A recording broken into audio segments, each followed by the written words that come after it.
Life Audio.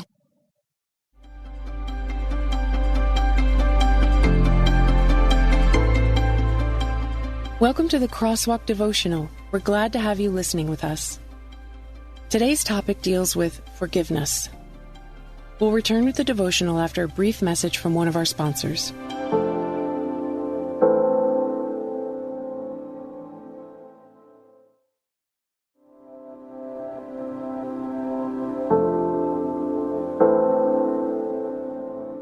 You Have No Choice But to Forgive, by Clarence L. Haynes, Jr., read by Leah Martin. Bear with each other and forgive one another. If any of you has a grievance against someone, forgive as the Lord forgave you. Colossians 3:13. When you think about the marks of a Christian, there's one mark that should be present, which sometimes we can too easily gloss over, and that mark is forgiveness.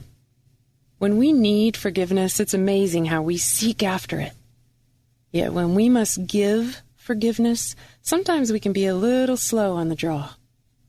Have you ever wondered why that is? One reason is we forget how much we've been forgiven. And when that happens, we can treat the act of forgiving someone else as if we're doing them a favor, instead of extending grace that we ourselves have received. I want to remind you, if you're going to be a true follower of Christ, then you must exercise forgiveness. You really have no choice if you want to truly follow Christ.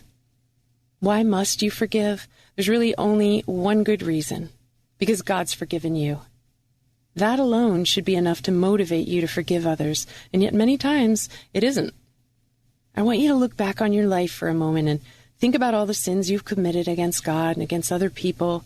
I would ask you to start writing them down, but soon we'll all discover that our list is going to get very long. Regardless of how long that list is, when you came to Christ, that entire list was wiped clean. God forgave all your sins because of the sacrifice Jesus Christ made for you.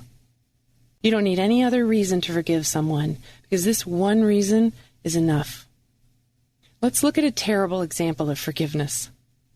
In Matthew 18, Jesus tells the story of an unmerciful servant. Allow me to sum up the story for you. A man owed the king a debt of 10,000 bags of gold. Just for perspective, one bag of gold was the equivalent of 20 years of a day laborer's salary. This servant owed 10,000 bags. It would have taken him 200,000 years to repay the debt, which means the debt was never going to be repaid. Not by him, not by his family, not by any generations of people that came after him. However, even though he owed the king this much debt, the king chose to show him mercy and forgive his debt. This same servant then went out and found a man who owed him 100 silver coins, which was equivalent to a day's pay. This man could have easily repaid this debt possibly in as little as a day. However, this servant had the man thrown in jail because he couldn't repay him. When the king heard this, he rebuked him and had him thrown in jail because he failed to show mercy and forgiveness for a small debt after he'd received it for his huge debt. May I ask you, guess who we are in this story? By comparison, we're the man who owed a debt we would never be able to repay, and yet God, in His mercy, forgave us. After having received so much mercy, why then do we harbor unforgiveness toward those who've hurt us? Unfortunately, saying, "But you don't know what they did to me," isn't good enough. If you should ever feel this way, all you have to do is remember how big your sin list was and how many times you violated God's commands, and yet today you stand forgiven. Let me say this: there is no reason to justify not wanting to forgive someone. It does not matter what they've done. To think otherwise is to behave like this unmerciful servant, forgetting how big a sin debt you really owed. Let's not be that person. Let me suggest a practical exercise. As you look inward today, ask the Lord to show you if there's anyone you've not forgiven, and then forgive that person. Forgiveness doesn't mean you forget. It means you no longer hold it against that person. When you can do that, you're operating in the grace and forgiveness you've received. And I promise you'll be thankful that you did. Intersecting faith and life. Forgiveness is not just for the other person. Forgiveness releases you from the grip that the other person's actions have over your life.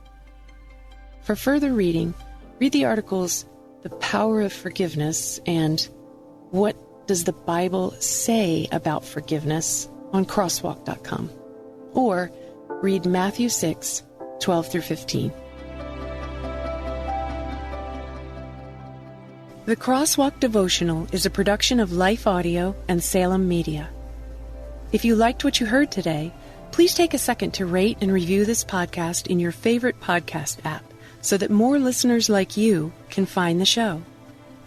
For more faith-filled, inspirational podcasts, visit us at lifeaudio.com.